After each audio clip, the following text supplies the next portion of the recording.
Hey, this is Miseryless Company, a social reading series hosted by MiseryTourism.com. Every Friday, we welcome outsider and transgressive writers to come and share their work with us. And it's Friday again, so let's get into this. So first up tonight is Lamb. And Lamb, this is your first time reading with us, right? Yeah. Do you want to say a little bit about yourself before you read? Um, Not really. I You don't have to if you don't want to. If you want to go in Yeah, blind, that's cool too. yeah, we'll just keep it quiet from me. Okay. So I do want to say I believe the piece you are going to be reading is going to be published on Misery Tourism in a month or so. So that's cool. Yeah, I'm excited.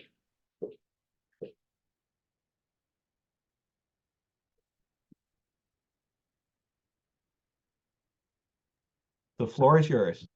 Okay.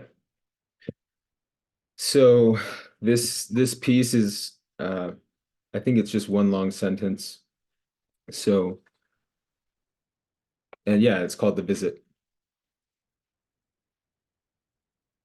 A few episodes into Love is Blind, and now a second millennial has responded to the acceptance of his proposal with "Let's go." I'm embarrassed, and I wonder if any of my forefathers felt the same way about Huzzah. And suddenly I'm whooshing, and I'm in a nightgown and a cap, and my feet are bare. And I think, where's my little candle? And I'm beside a candlelit table where a man about my age writes in a large volume with a quill. And I wonder if he's writing fiction. And it's so cold in this dark wood room, my bum shivers. And I wonder what it looks like through my nightgown. And I remind myself, he's family. And I look harder at his face for resemblance, and I see fear. He's holding his chest and breathing fast. And as he calms, he directs a whispered prayer somewhere above me, and he welcomes me and offers ale. And I turn it down politely, progenically. And his eyes sparkle as he says he has so many questions. And I say I'll answer as many as I can within reason, but first I want to know the price of milk these days. And he looks at me confused and says, "The cow?" And I realize I can speak his language, and I think it sounds like French. And I remind myself to ask where we are, what year, and I'm suddenly excited to tell him about internet pornography. And I do. I tell him how they sculpt these women according to our appetites. And it's hard to tell if some of them are even real, and they're always in my pocket. But I don't watch. I've been sober 16 months. I feel so clean. And I wait for him to embrace me or at least acknowledge my accomplishment, but he doesn't seem to comprehend the weight of it, my virtue. And I tell him it's something I have had to earn over 7 years of loneliness. And he looks at me like he's never heard the word before, loneliness. And I realize that he might be incapable of understanding me, or at least my battle with pornography. And I feel misunderstood. And I explain how big a deal it is for guys my age nowadays to abstain. And not only is he judging me, I think, but now he's playing with his quill, waving it with his wrist, watching it drag on the air, nodding through my try it context at perspective. And now I think that maybe I'm the one misunderstanding in this miracle, and I feel entitled or ungrateful. And I ask him to tell me about himself. And I see he has no leg below one knee, and I say, "Tell me about that leg." And he sits up on his stool and says with hoping eyes, "When does this war end?" And I feel myself frowning, and I see him mirror me, and I look around the room to see the dirty lump that must be his bed. And I realize it's straw I've been smelling, and I feel so unprepared, so sympathetic. And I say, "Just a few more days now, Pop Pop." And as I'm pulled into another whoosh, I watch the lights parading through my Technicolor hands like ants. And I realize I don't know whether America's at war or not. Thank you. Lamb, I absolutely love this piece. Of course, I love this piece because we accepted it for Misery Tourism. But even setting that aside, what I love about this piece is that it does a thing that most time travel fiction like strains at doing, but then backs away from, or just generally fails to do, which is this is a piece that's actually entirely about going to another time and completely misunderstanding the other person and having the other person completely misunderstand you. And this whole piece becomes this like monumental instance of misconnection, right? Like this miraculous thing has happened, and neither of the people involved can understand each other. Neither of the people involved can really appreciate it. And it's a very funny piece, but it's not purely a comic piece. There's a lot of like really authentic, like human yearning for connection and for attempts at empathy and understanding. And there's this like bittersweetness running throughout the whole piece at like, and like, the shit about the internet pornography is so funny. It's like hilariously funny. That's this attempt to like, and it's such a perfect encapsulation of like the ways in which the like things that seem like monumental trials and tribulations for one generation would be completely incomprehensible to another. And anyway, you pack all of that into a really efficient flash piece as well. It's just a really good, effective piece, I think, Lamb. And thank you for reading it. And I hope you'll come back to MLC in the future too. Of course, I've met some very important people here and um, love it. Thanks for having me. Yeah, awesome. Thanks, man. So, Josh would have been up next, but wouldn't you know, I just got a DM from Josh saying that he's going to a fast casual restaurant with his girlfriend, and this takes precedence over Misery Loves Company. So he's asked to be rescheduled for next week. Um, Keko, I think, is not here yet. Keko, are you with us yet? No. So, Rudy, I think you're up next. The link in the chat. All right, I'm gonna read. Well, actually, first I gotta make the post here. I'm gonna read from my more ideal art shit, which is basically my attempts at Looney Tunes style shit, with subject matter that's not Looney Tunes, I guess.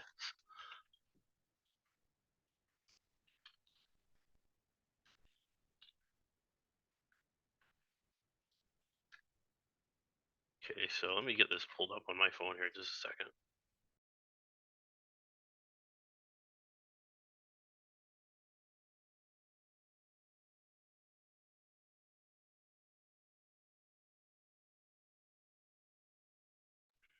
All right, so this one is called Hell is Other People. For Tamsin Snyder, hell was a group home where she and 6 other women lived. She was confined there because that quack, Dr. Thayer, said so. He had told Tamsin she was in a serious rough patch, which was a phrase her mind linked to golfing, one of the doc's favorite activities. But if she was stuck in the rough, why didn't he just use his 7-iron to get her out? One day, she was staring through the peephole on the group home's door, pretending to be the mailman, which was a weird redundancy on her tongue, but really something as important as the mail should have redundancy so that it can be reliable. Inside, horned demons were sticking pitchforks into our housemates, probing their soft bodies for weaknesses.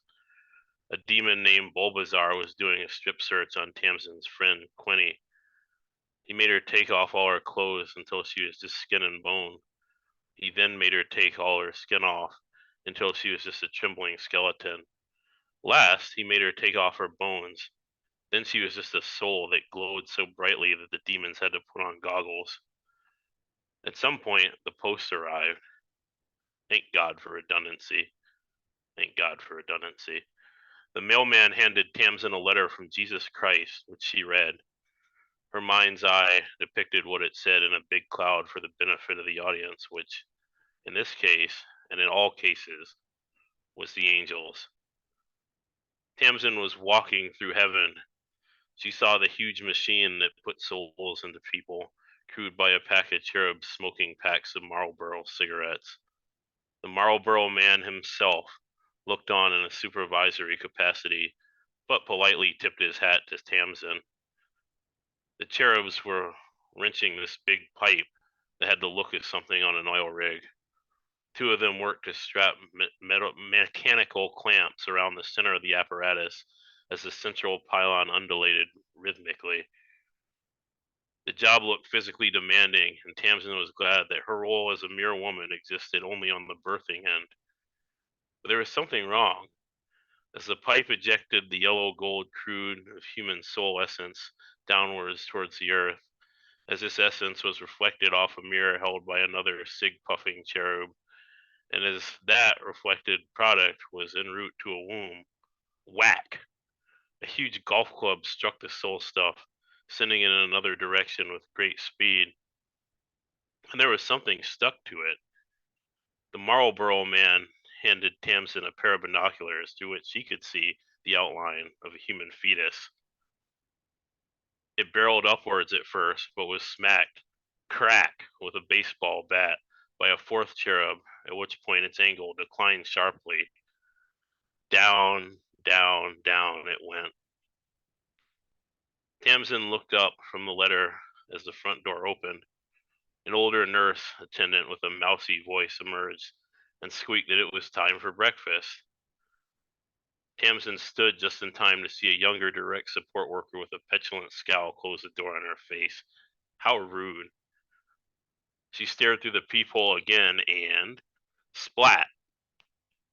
The hellish conditions inside the group home had been even more shit-caked by the fact that some unholy precipitation was now falling from above, which was not a ceiling, but a vista of fire and choking volcanic ash.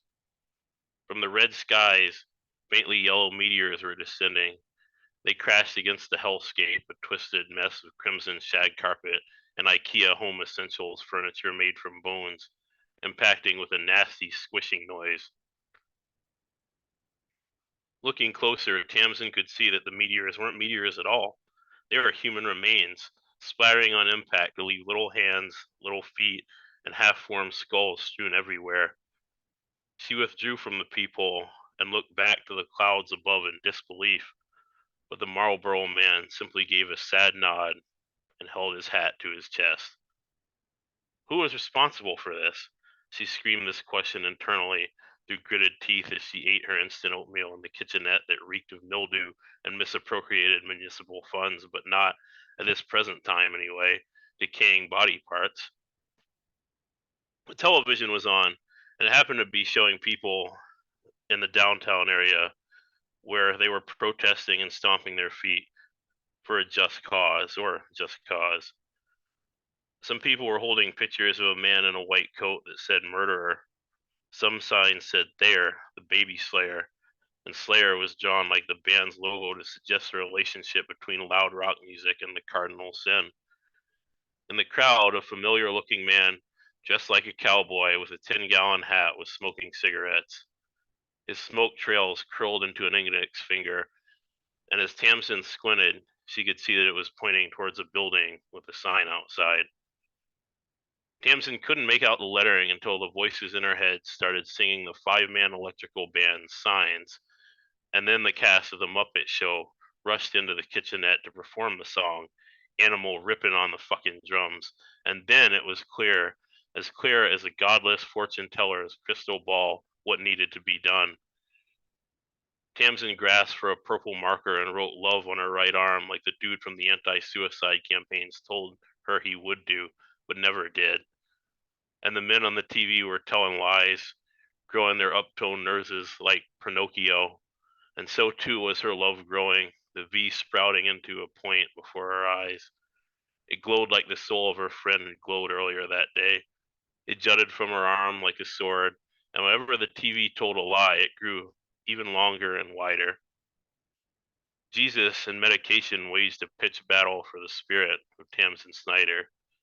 Do this, don't do that, Kermit the Frog saying, can't you read the sign? The sign said abortion clinic. Tamsin said, yeah, yeah, while flailing her arms around.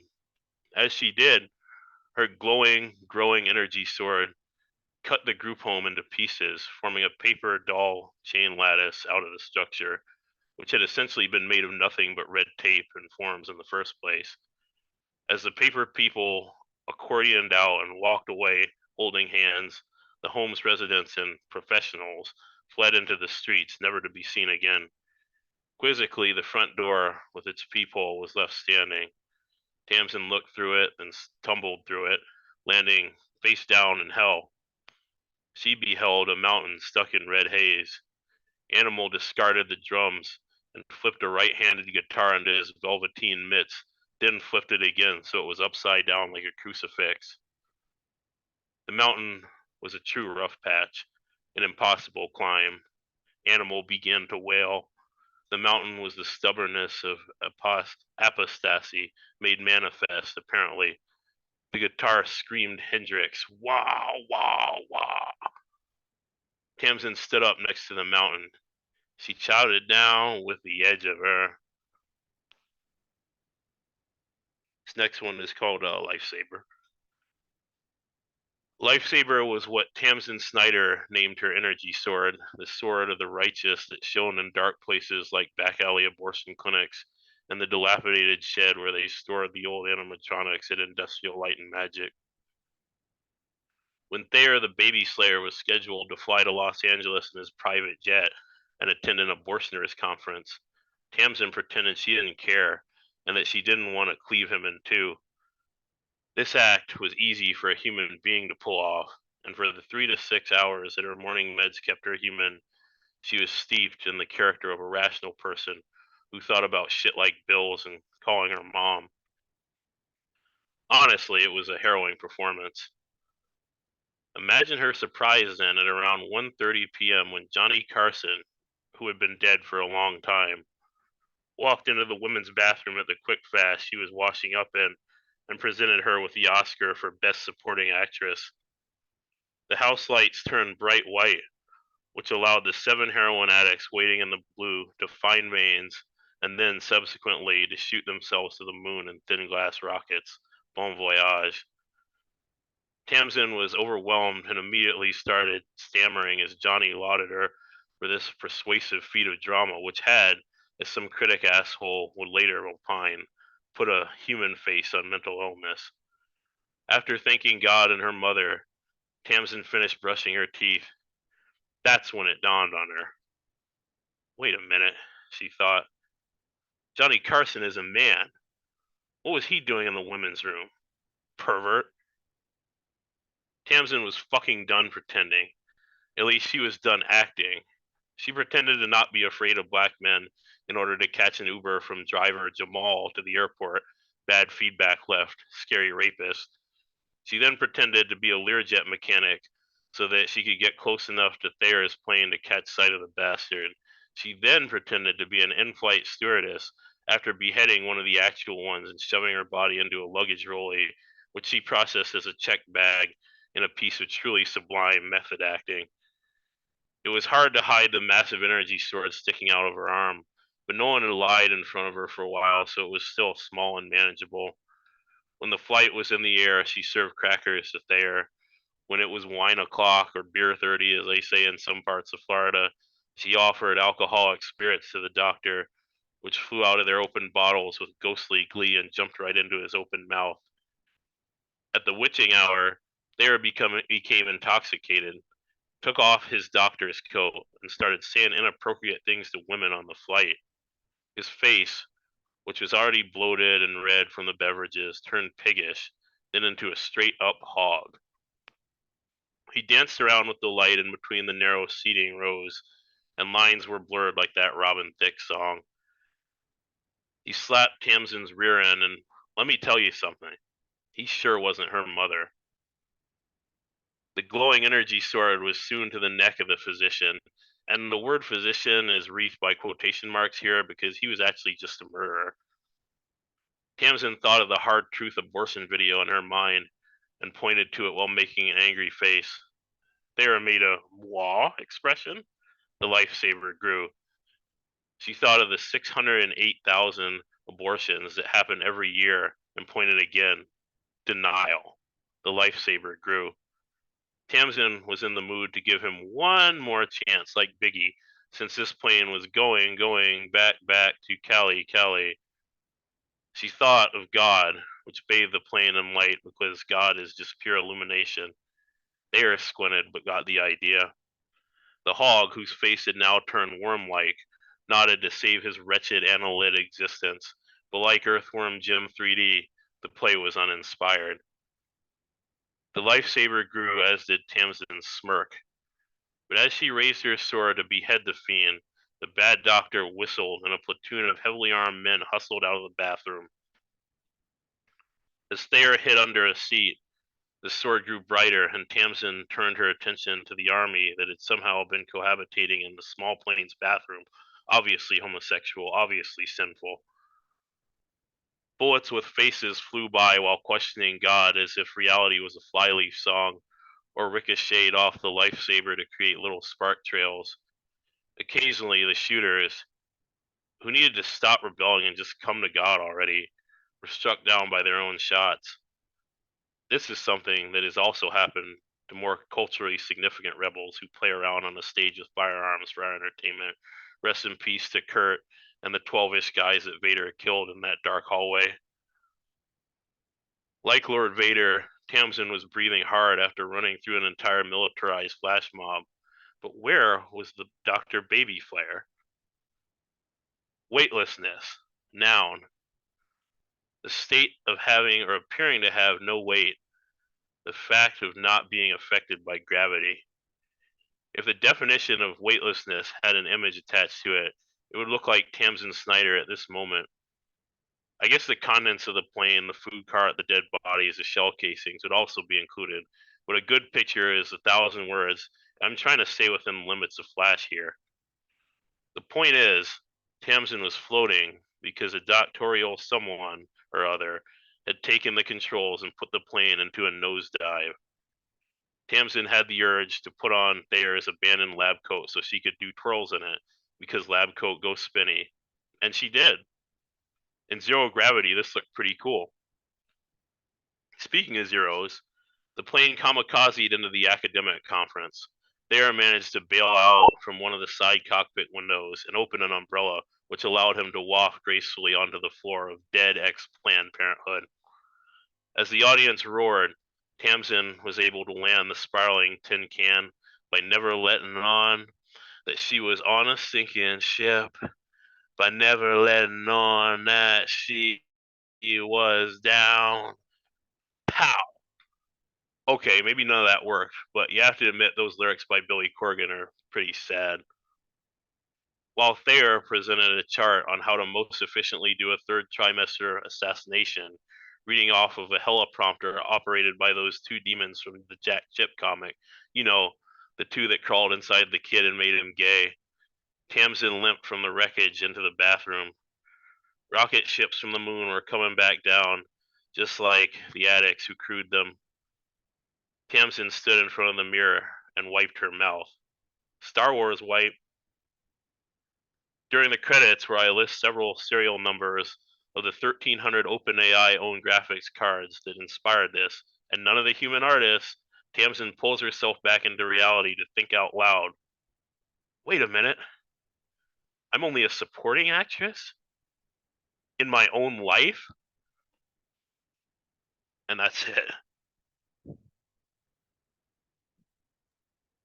Rudy, I think that Tamsin Snyder, aka Lifesaver, is one of my favorite characters you've created because she gives you so much freedom to go just like completely hog wild in your writing. Because, like, even in the other Ideolarc's pieces, there's the kind of Looney Tunes logic has to hold, right? Like Right.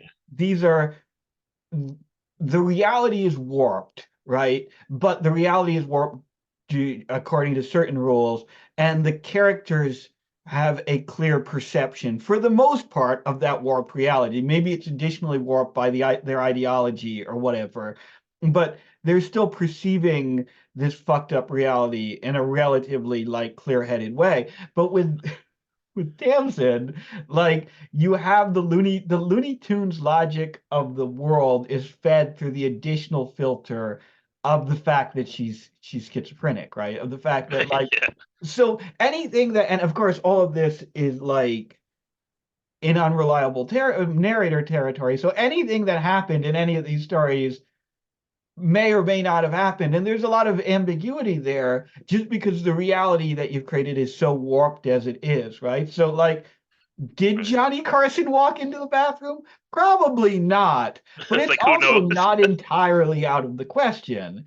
And the fact that you like the way that you're able to layer the unreliable narrator shit on top of the cartoon reality shit allows you to do some really like wild and insane things and really have fun with it. Not to mention that like her of all of the ideologies, like her ideology is like particularly like visceral and nasty and Yeah, like it's really like you highlight something yeah. that I wanted to comment on is it's really fun to write her. That's just like it's always been fun. This was I think she's the first one that I wrote in of any of the stories I've created. And so it's just really fun to do her because of that schizophrenic aspect of it and the fact that it's like, oh, well, is this real?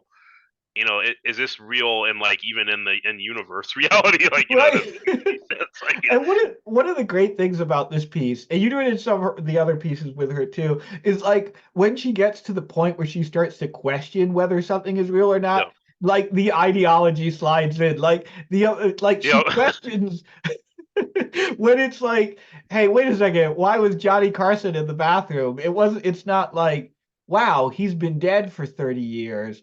Like yeah, I'm having a break with reality. It's like, wait a second, he was in the ladies' room. He must be some kind of pervert, you know? And you just yeah. it's a really great, like, in some ways, like a really nasty satire of the whole like culture wars like way of viewing reality where you're like so lost in the sauce, you're so delusional that you can only interpret things through that lens, you know? No, definitely. It's the culture war is a huge inspiration, I guess, and constant source of things. Yeah, so it's fun. It's good times. Well, thanks, man. Yeah, thank you, man. Is Keko with us at present? Yes, sorry, Hey! I was late, so yeah, No, no, it's okay. yeah. Uh, just a moment. I'll share the link. So yeah.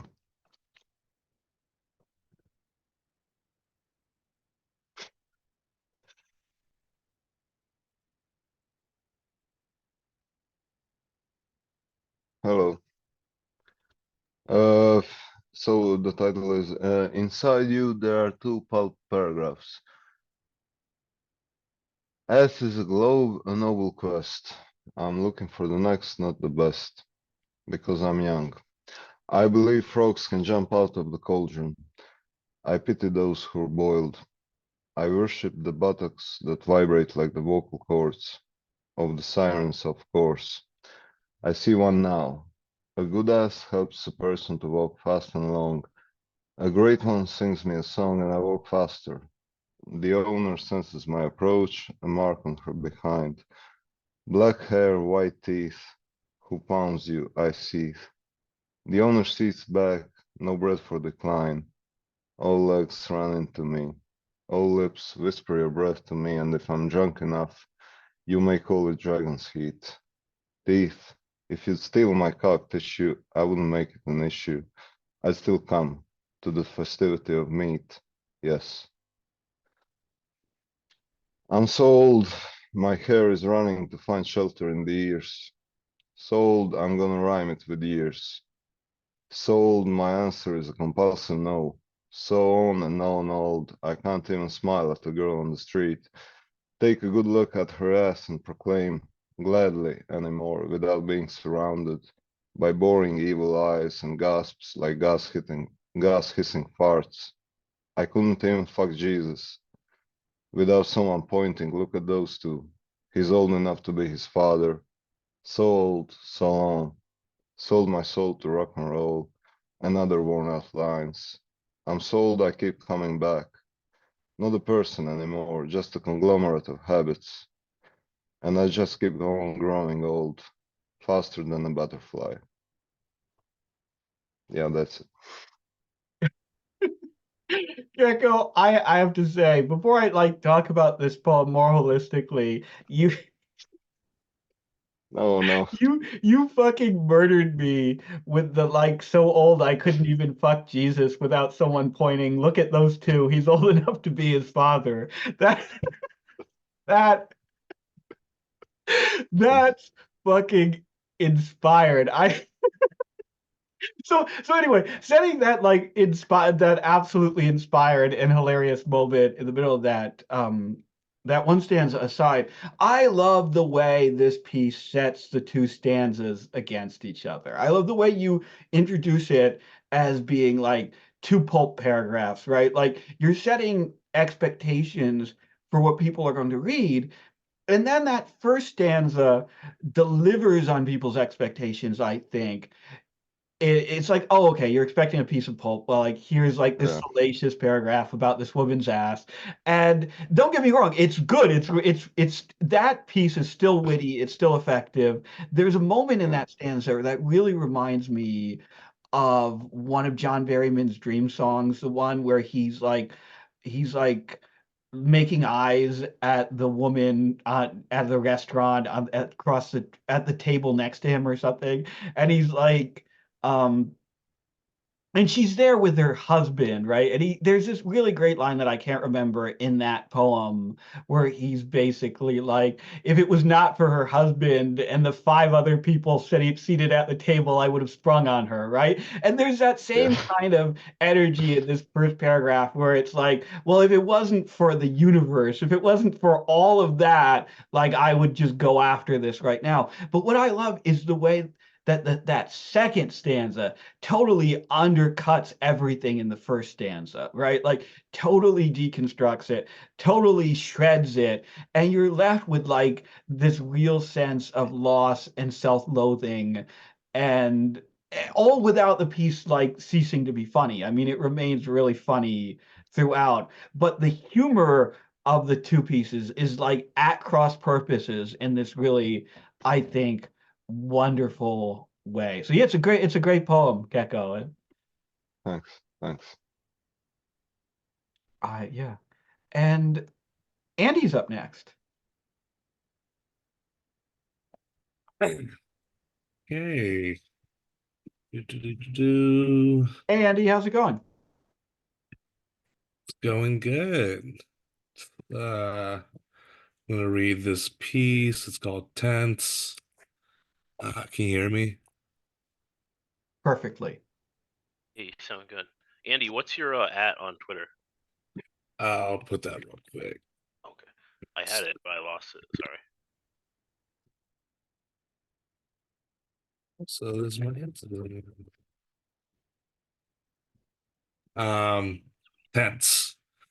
While we sleep, the government is building robots that will take over the world. I see the world through the internet, and I wonder if most people see the world in the same way as I do. I'm at my desk listening to the government workers using industrial machines to drill holes beneath the soil in the forest behind my house. I'm casually hallucinating and thinking this is okay, and maybe it's not, but it feels normal to me. The robots won't come for everyone, and I believe I will survive the first 100 days. Anything after that will be a blessing. Sometimes I think I'm a robot because of the way I interact with people. I'll stare at their face, usually at their nose, or sometimes a beating mark under their eye, and fixate for a while until they say something, usually a cuss word. Planes fly over my house. One day my parents will pass away, and hopefully I'll inherit the house, and hopefully I don't ruin everything that will be given to me. I'm trying to be a better person, but sometimes it's easier said than what I'm doing, which is usually nothing. I don't write enough words in my documents. One day this will all vanish and won't mean anything. My friend Ethan asked me what's my purpose, and I didn't answer his message for a few days because I didn't know how to respond to him. Who are building these robots that will one day take over the world? The government, right? I honestly don't know. I could just be making up stuff on a whim out of boredom to sound sophisticated and smart. I'm past the point of trying to sound cool or edgy. I push the sliding glass door open and leave my bedroom. I light a cigarette and smoke it, and then I use a six chair to shine light into the shadows, soaking up the driveway. A raccoon is rummaging around in the trash, and it looks hungry. I wish I could feed it. I wish I could touch it. I wish I could scream at it, but it's the middle of the night and I want to go back to the mental hospital. I want to stay at home and do nothing, and sometimes that seems like that will never happen. Ethan was right. I do have a purpose. I'm just struggling to figure out what that is. But right now, I'm having fun smoking a cigarette and looking up at the sky with the bright stars shining down at me. I just want to be normal. That's not too much to ask, right? But people don't think I'm normal. They think I'm a burden. My friends don't talk to me anymore. I'm on medication. It's okay. I'm gonna be fine. There's nothing wrong with suffering alone. As long as you drink enough water to last a week. I'm making up facts. No one will know the difference except for the robots. I just want to make money so that I can have free time to make art, and with that art, I'll sell it to make money.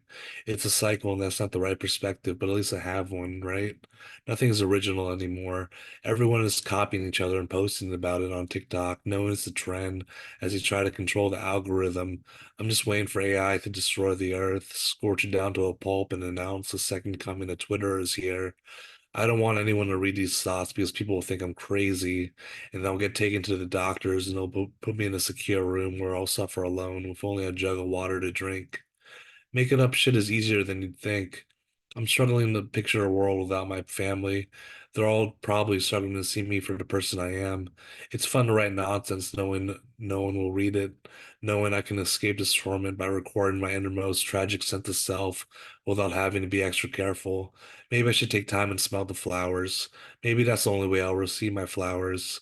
House music is playing through my iPhone speaker. I'm eating Sunnyside eggs and burnt toast. Life's okay for now. But one day it will suck and I'll have to find a way to beat the robots or join them. If life is hard, I'm sure I would burn in the distance or in a time of despair and reflection. But right now I'm chilling. Everything is copacetic and nobody's dead yet, except for my uncle. He is unfortunately dead. I wish he was still here. I wish he could hang out with me and smoke a cigarette. He's the only person that would understand my diatribe against the robots. He was a computer developer and he had 4 kids and a wife and a nice lifestyle. I miss him. That much is clear.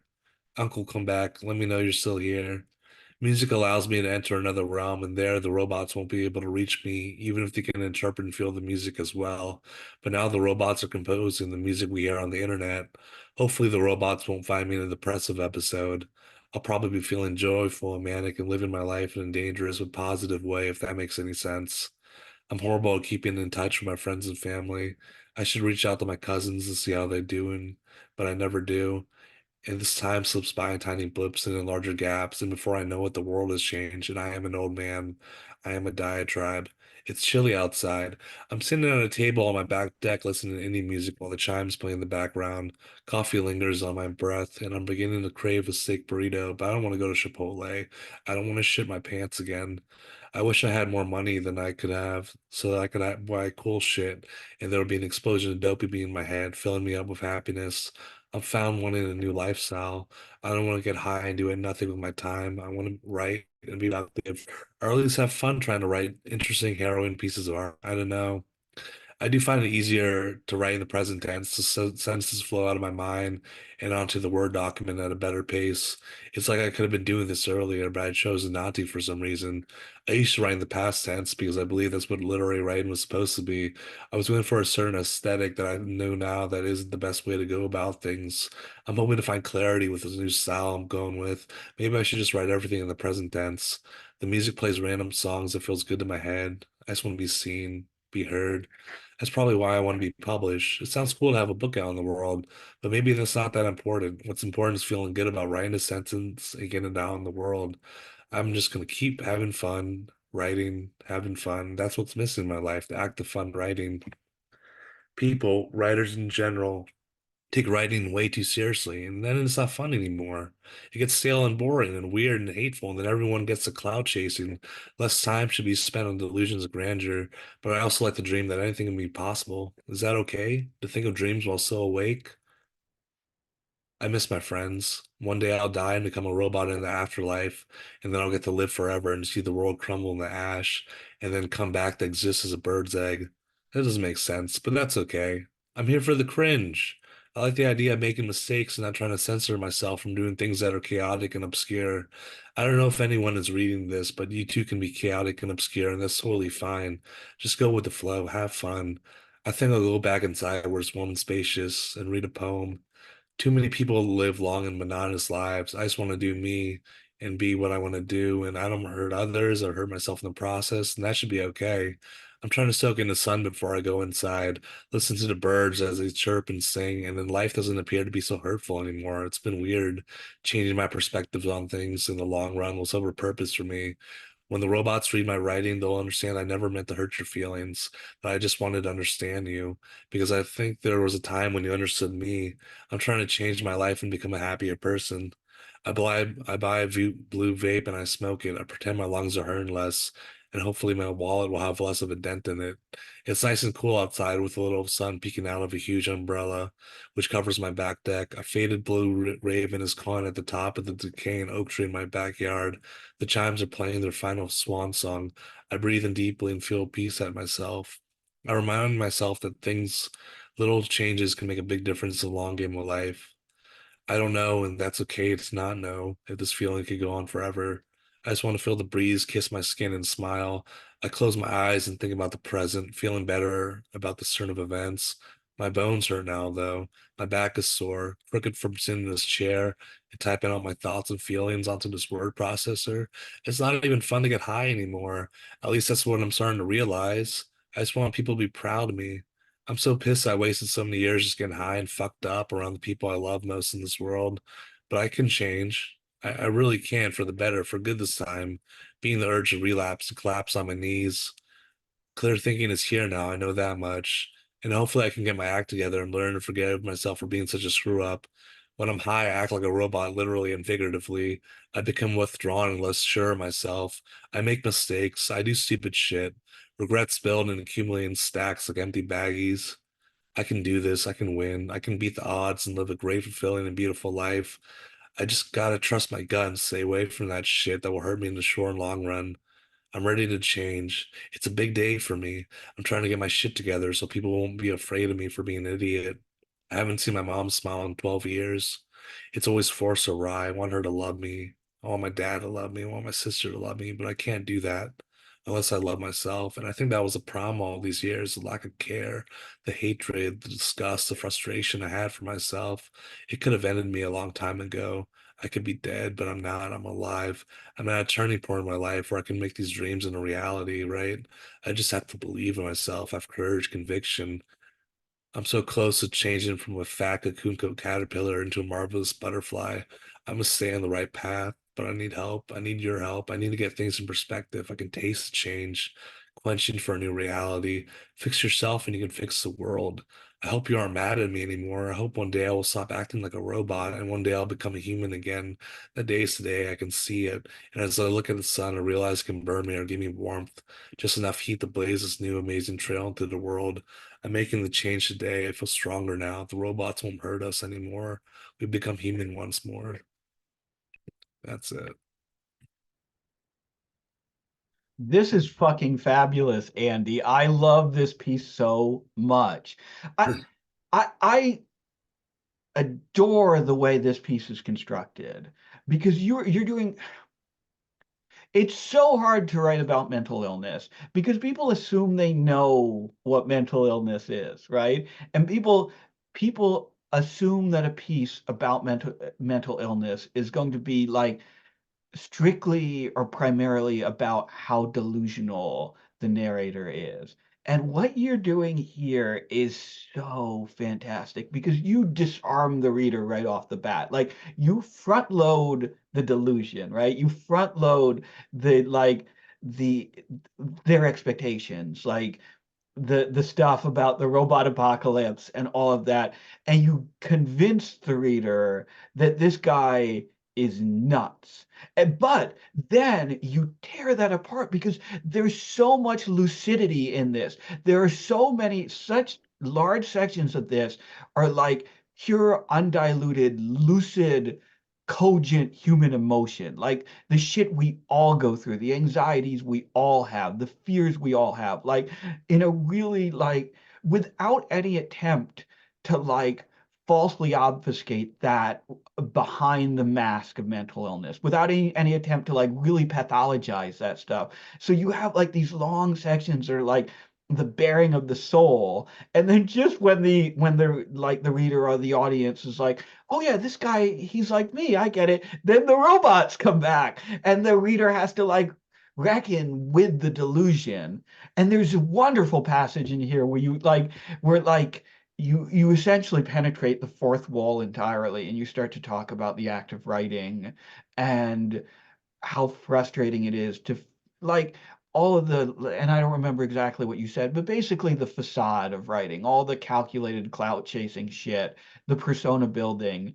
And so it's like you've stripped another mask away in that section. And I agree with you, by the way, about all of that. I think you said like really beautifully expressed a thing that I myself have been feeling about the scene the scene and about independent lit and like and all that in general. But in terms of how this is constructed, that tension that exists in the piece between like gloriously batshit stuff, the all the robot apocalypse stuff, which is like really wonderfully absurd and really comically realized, and the like intense lucidity, the moments of like real intense emotional reality, like that tension is so gorgeously realized and so effective. It's just it's a fucking wonderful story, Andy. It's fantastic.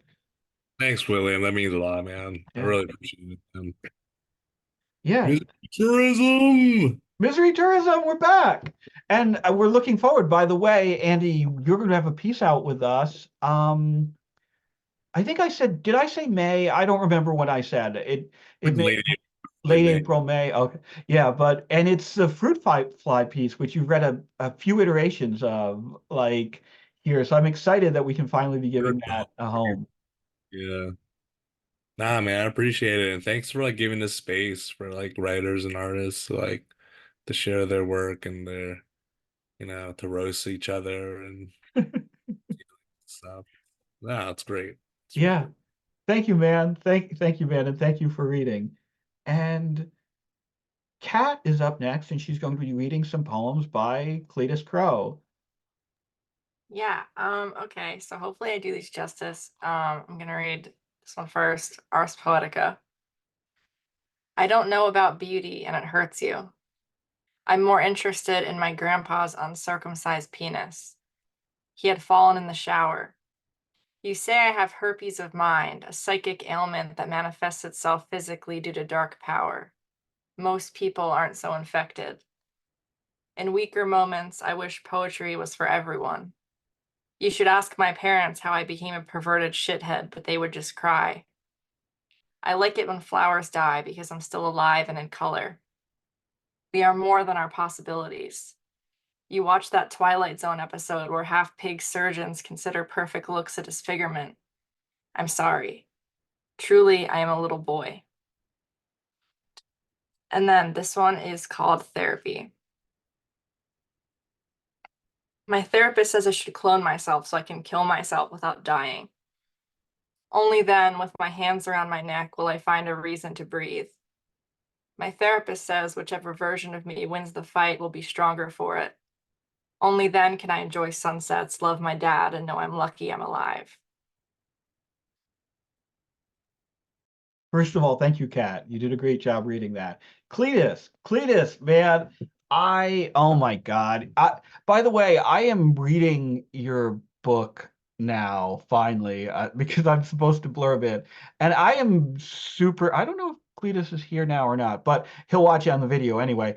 I am super jealous of you, man. You have a remarkable talent for like wringing profound emotion out of really what would otherwise be really absurd situations and have with these like the concision, like just how concise and perfectly realized each of these poems are. The therapy one is a perfect example of that. Like the conceit is absurd, and the way the conceit is realized is actually fucking heartbreaking and raises a lot of like deep philosophical questions about the self. And it also functions as kind of a satire of therapy, right? And the satire of the way that we look for easy solutions to psychological problems that might turn out to be do more harm than good and so on. But like it's all right there in four concise stanzas, like oh man. And the Ars Poetica one is great. Now, read, you didn't actually read a version of this before, but you read another poem that was about your grandfather falling in the shower. And I love how you utilized that conceit here too, like how it's worked into this like larger meditation on beauty, right? And and not and not just like on aesthetics, right? Like not just on like what makes a work of art beautiful, but on like how beauty and ugliness and perceptions about it function within ourselves and within our own self-perception, right? And I don't know, the as usual, these are wonderful poems, and I have no idea. I'm maybe talking to no one here, but Cletus, if you were, I think he's gone actually. So if you're watching this video, thank you, man. These are fantastic poems. Anyway, thank you again, Kat, for reading them. And closing out the night tonight, wow, we're there already, is Colton. We're ending on the Tennessee boys tonight, I see. Good, good. Well, I have one little poem that I wrote. Hold on, I have to find it. Here it is. So there's a spot in Memphis. It's like this little cafe slash like lunch spot, and it was owned by like this Arab couple or like Muslim couple.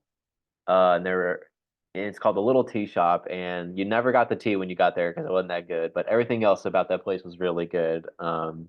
And there was like some memories because like my grandmother went there, my mom went there, and then I ended up going there for like work stuff. And it was where this little tea shop is where like lawyers would go, and then like I'd be on the side as like this little library worker, just chilling, just like seeing crazy shit go down. So yeah, this piece is called The Little Tea Shop, and this picture, I actually took this picture in a Walmart, so this is not in the Little Tea Shop, but it looks cool. It's all the different colors of like washcloths and stuff. Sharing cornbread sticks and strawing the ice in my glass of sweetened tea. The bald Middle Eastern waiter with a mustache approaches the table. Tiny little teapots hang on the wall around us. Different defenders of constitutional law meet with their clients, their tables all covered in manila. The waiter gives us our menu, a tiny piece of paper with little square tick boxes lined up next to food and drinks. Joseph Cullen Root gathering lost men to be members of the woman of the world. And that, was it Dumb Tacit Clement? That means shit. Though silent, he speaks. Printers assembling for the Memphis Typographical Union, 1852.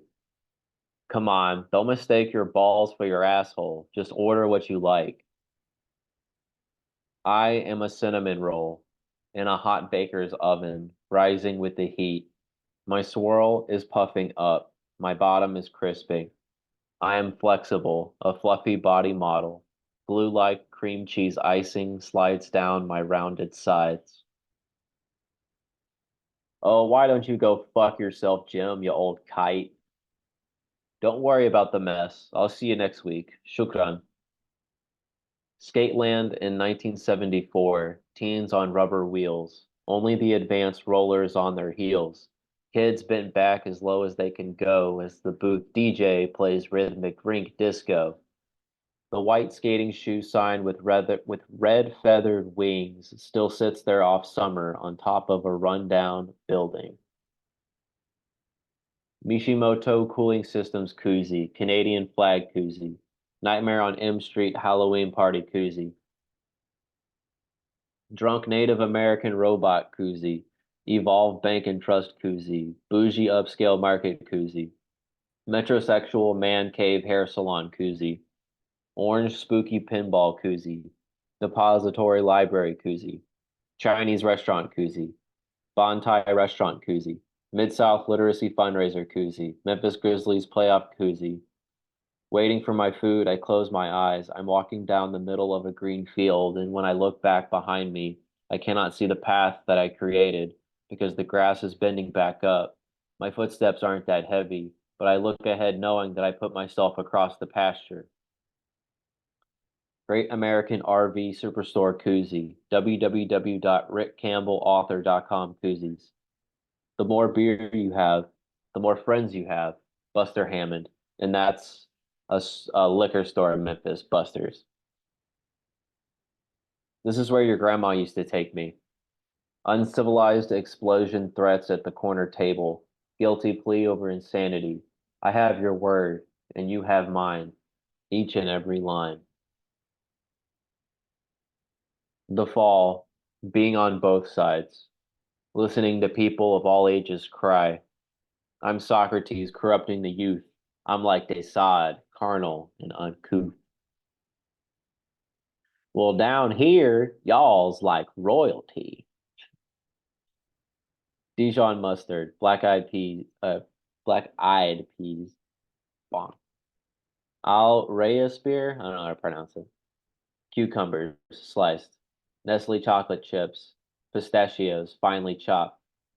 Listening to the self-checkout guy talk about his paper cuts. Notes app in the bath, eating another ghost meal. Midnight hour scrubbing down an industrial dishwasher. Shoveling dirt onto newly planted Delta Speedy flowers. Kevin Spacey is my best friend. I retweet because I believe. Real living, meat hooks, slivers of intestinal lining. The residue left behind by a removed lighter sticker. Everything I did in Photoshop, I did by accident. The moments I enjoy most are the ones that I make myself. It's almost always an account with an anime profile picture. Bended trails segmented by tree roots growing through mud. Beasts of shame and punishment feed on human entrails. My love in the humble existence of unflinching evil. Tiny golf pencil in hand, I sift through the menu. I start up at the top with the main entrees. I checkmark the boxes next to the grilled liver and the baked Moroccan chicken. Below the specials are the sides. I circle steamed cabbage and turnip greens. The couscous salad and the stuffed avocado look tempting, and so does the soup of the day, but I don't put a check in those boxes. Going down to the bottom of the menu, I put down a bolded check and a smiley face next to my mom and I's favorite dessert, apple cobbler a la mode. And that's it. Colton, this is a really surprising piece, and I mean that in the best possible way. So, yes, like on the level of like technique and approach, this is similar to other pieces you produce, but in terms of tone, this is so fucking different. I love like how I love how like quaint and homey this piece is from somebody whose first book was, what was it called? Eyes Impaled on Spikes, and I his was second impaled by book, spikes, yeah. oh, Impaled by Spikes, and whose second book was called Abuser. To have to have a piece that is like so full of this like really like authentic feeling, like homey, like rural, like sense of place and time, and like, oh man, this is a beautiful piece. This is a beautiful piece. And yet there's a strain of darkness to this, right? There has to be. And there's especially in the second to last stanza, when you get like into the meat locker. But this is, I like, I love how grounded this piece feels in like a single place and in a single community, and the way the camera, it almost feels like a long pan shot, right? Where it's kind of zooming in and pulling out, and you're seeing like this place, this restaurant, and you're seeing the people who cohabitated, like who are in it, right? And like you're getting little snatches of conversation, which is something that you do in other pieces as well. But the effect here, like the cumulative effect of the way you're zooming in and out, and the way that you're capturing this space and this place and everything in it, it's just, it's it's so oddly beautiful and life affirming, and it gives me such a like, it has a profound sense of coziness to it, not to like do a play on words on the beer cozy thing. Although I love the beer cozy shit. That's so good because that is like that's the kind of shit that people write off as banality, right? Like that it's like, They're oh, so that's like cool, and I have so goddamn many. I did not know I had that much. I would just put one on top of my fridge every time I brought it home because some drunk motherfucker would leave it at the bar, some drunk motherfucker would leave it in my car, some drunk motherfucker would leave it in my apartment. So I had all these outlets to find them, and I've just been but collecting them. yeah, and And all of them taken together give this like sense of a life lived and of just community, yeah, right? like And it's all just these so connections it's made, and it's such a yes. and you have a real like wonderful knack for taking those things that seem like banalities and then in a very direct way, like infusing them with meaning. And man, the only thing I'm unhappy about is now I want a cinnamon bun so fucking bad. Yeah. There's no way in the middle of fucking nowhere on a Friday night that I can have a cinnamon bun. So I'm gonna hold that against you, but otherwise this is a fantastic piece. Go. Uh, thanks, man. Thank you. Yeah, I just this little tea shop, man, like it was the first place I'd ever went to where you could like pencil in your order and just hand the menu off and not have to have like an awkward conversation or like this weird like what would you like to order? It's like, "Oh, are you done?" You know, it's like you just have your pencil on your paper on the corner and the bald motherfucker would come, hang out with you and just like have this nice genuine conversation and like the people that own the shop were older and I never like I don't know, this is like kind of real, but like my grandmother died when I was too young to really like get to know her. Like I don't have like like any memories of her. So I have this old like Muslim grandmother essentially who like during lunch I would like hang out with and she would just say the most like off the fucking wall color shit. Like that line about like this dude didn't know the difference between his dick and his asshole, like that was her. Like that's straight from her mouth. Like but she would say it just so low tone and just like it was that's what made the little tea shop fun. Just like on the outside, it's this beautiful little tea shop, and then you really get into it, and it's the service industry. It's lawyers that are like uptight. Give me my food now. I got to make this guy innocent of manslaughter in 10 minutes. You know, like it's fucking wild. It's a nice slice of Memphis history, and god damn it, your comments are super nice. Thank you. I just I don't know. This piece was it's weird. Like I'm talking to Jeff right now in like emails and stuff, and we're both like talking about our pieces and like it's a weird like between winter spring like between publishing whatever and like my expectations for this piece were like kind of like but I didn't realize how like personal shit would be but that's the thing dude just like writing what's in front of you it's like it's the easiest thing you can do um and I just try to do that like doing it and then like trimming the fat kind of like as I Yeah. go which is so tough because sometimes I love being a fat ass god damn it. It's man, it is hard. Like Ugh. it is really hard with poetry to know like God, I what wish to I could cut, publish it what to all. keep, what Like just all this stupid, retarded, whatever mind dribble that just happens, and I'm like in my car texting at 60 miles an hour, like texting to myself what I should write. Like I don't know. no, It's a guessing game.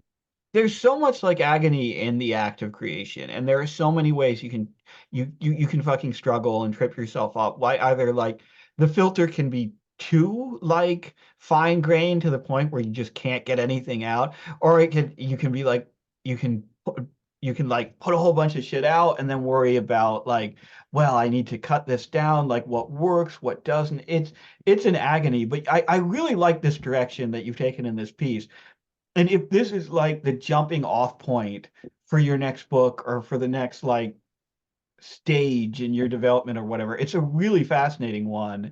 And I wouldn't mind like more cozy Colton, like less like bleak nihilistic, like children cut up in refrigerators Colton, and a little bit more like Nashville, cozy Nashville like community.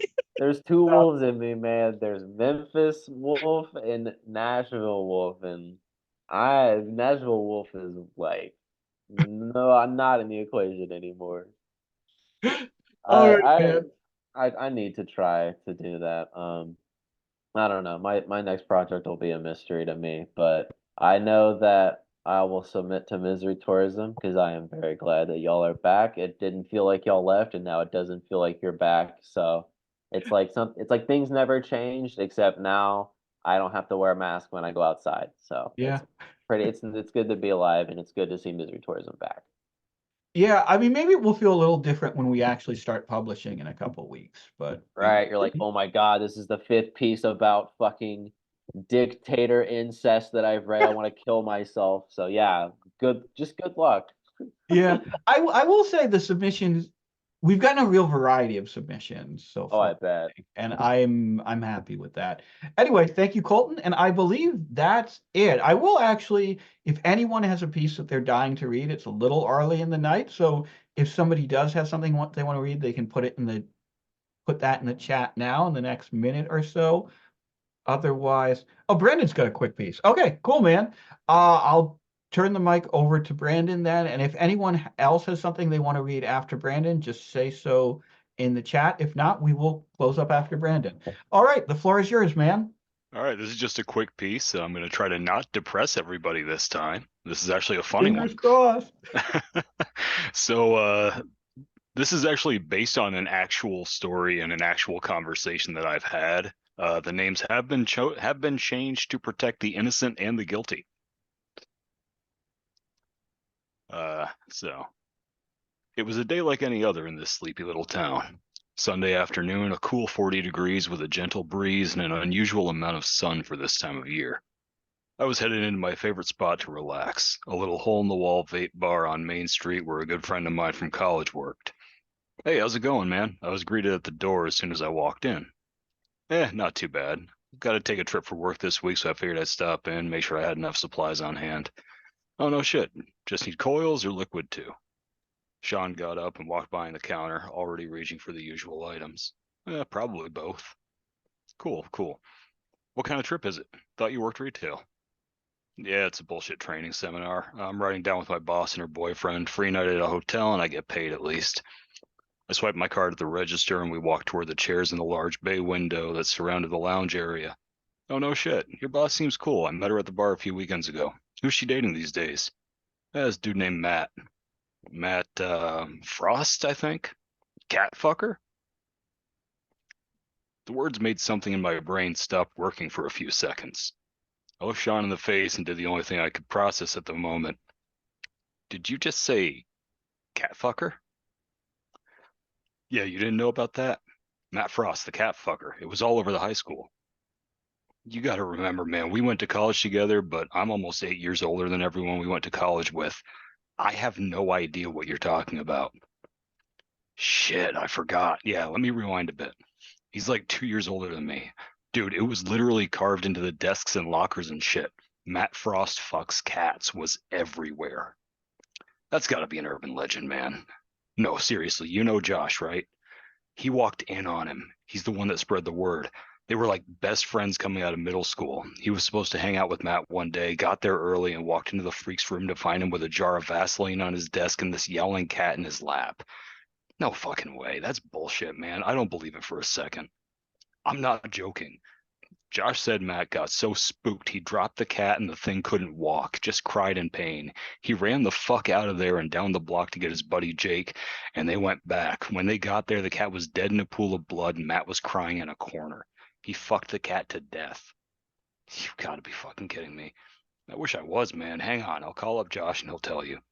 Sean pulled out his phone and dialed, putting it on speaker immediately. Hello?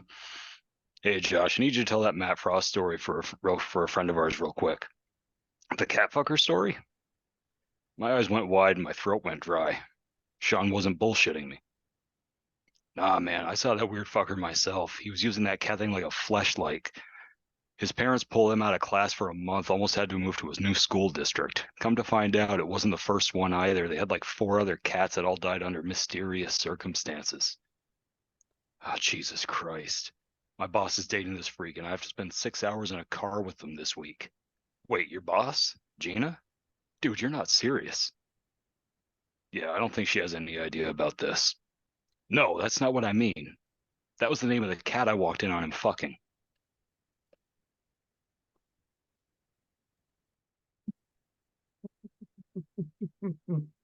So, oh God, the the punchline to this piece. I I did not see that coming. This is like the aristocrats, right? Like the way that there's the like long vicious wind up to the sick punchline, and you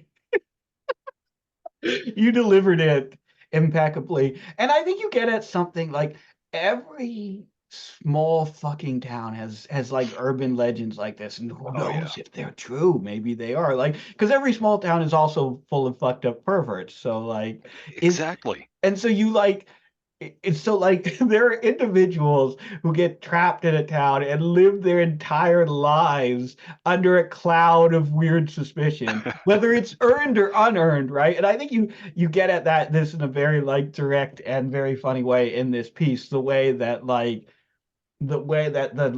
rumor mill builds, and the way that little bit of like ugly small town character. And the once again the punchline really like it is like the aristocrats, where it's like you're like, oh my God, oh my God, oh my God, and then the punchline drops. And anyway, And the sad man, thing is, the punchline is accurate. is that so? I knew that Yeah, that's not manufactured for the sake of that the even story. I see my you have told me bits and pieces about this before, and my take was that this was like kind of auto-fictional, which is that like you had taken this story that you'd heard and then added a punchline to it. But if the punchline is true, Oh no. that is that's really fucked up. Yeah, I've heard this story before. I know the person in question. Yeah, yeah. Oh God, but it's funnier somehow the way you told it there, especially with the punchline. Yeah. Oh God. Well, on that note, um I don't see anyone in the chat who has signed up to read. No, no one else has signed up to read. So I think we're going to end it there. This has been Misery Loves Company. Thank you to everyone who read tonight. Thank you, Lamb. Thank you, Rudy. Thank you, Keko. Thank you, Andy. Thank you, Cletus. Thank you, Colton. And thank you, Brandon. No thanks to Josh fucking Sherman, who stood us up again. People are flipping Josh. I see multiple people flipping off Josh right now. But no thanks to Josh, who will be here next week, he says, but we'll fucking see. Anyway, thank you to everyone who read. This has been a great night. A really wide variety of pieces. Some very funny pieces, some very heartfelt pieces, some very effective pieces.